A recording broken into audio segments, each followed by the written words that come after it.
गावामध्ये पूजा आहे तर हे मुलींनी घेतलाय रांगोली काढायचा अधिकार अधिकार. मान मान रांगोळी काढायचा मान. आम्हाला घ्यायला ते कोणत्या गावाला मला तुम्ही आवडत तर साखरी गेल्या तुमच्या खोरी येते तर इथे आमच्या इथे काढतायत. बाकी इकडे सकाळपासून ताई काढलंय बघा. इथे इकडे आहे पूर्ण वर पासून खालपर्यंत. विष्णू त्यापुरता प्रश्न विचारला होता आणि त्यावेळी भगवान विष्णूंनी नारदाने जे काही सांगितले तेच मी आता आपणास सांगत आहे की आपण सर्वांनी लक्षपूर्वक श्रवण करावे. नारदाने हा प्रश्न विचारण्याचे कारण काय झाले तर नारद हे पृथ्वीवरती आले आणि त्या काळी या पृथ्वीवरती अनेक प्राणी अनेक विष्णूकडे जातात, भगवान विष्णूकडे जातात आणि भगवान विष्णूंना नमस्कार करतात आणि फक्त वाशाचे मी पृथ्वीवरती गेलो होतो.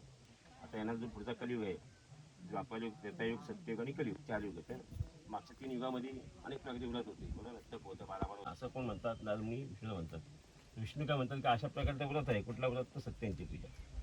ही जर त्याने केली तर तो त्यात थोडासा पाहू शकतो, करू शकतो. आता नारदमुनी काय म्हणतात, ही सत्यांची पूजा करायची, मग कशी करायची हे पण आम्हाला सांगावं. काय करायचं, कशी करायची, काय काय कसा उपवास करायचा, काय करायचं सगळं मला सांगा. भगवंत काय म्हणतात का लोकांच्यावरती कृपा करायची, म्हणजे चांगला व्हावा लोकांचा, म्हणून हा मला चांगला प्रश्न विचारलाच, बरोबर ना.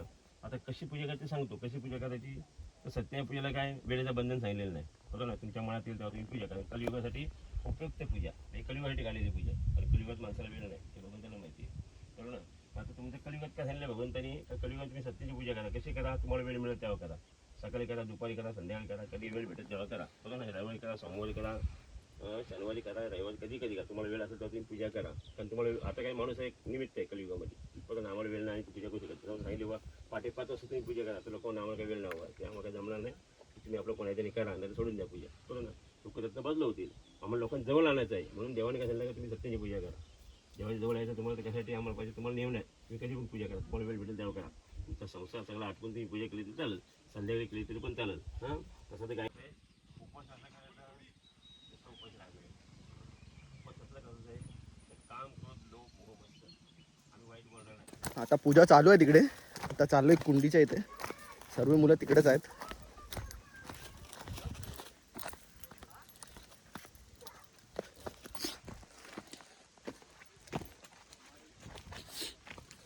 अजून बराच पाणी आहे तरी डबक्यामध्ये. कोण पोरं तर दिसत नाही तिकडं, खालती असतील.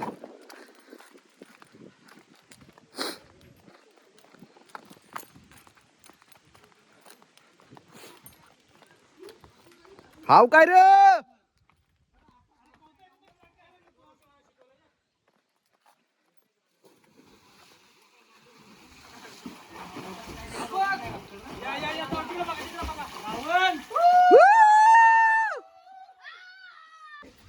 सार्थक आपला भाव आता इथनं उडी मारणार डायरेक्ट खाली.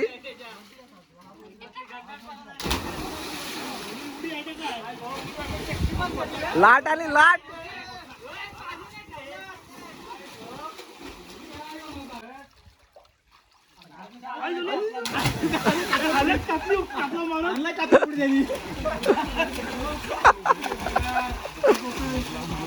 स्वरूप आहे का?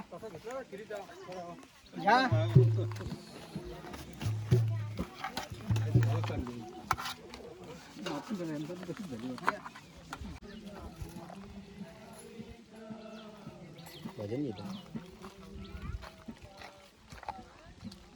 स्वरूप आहे पाणी.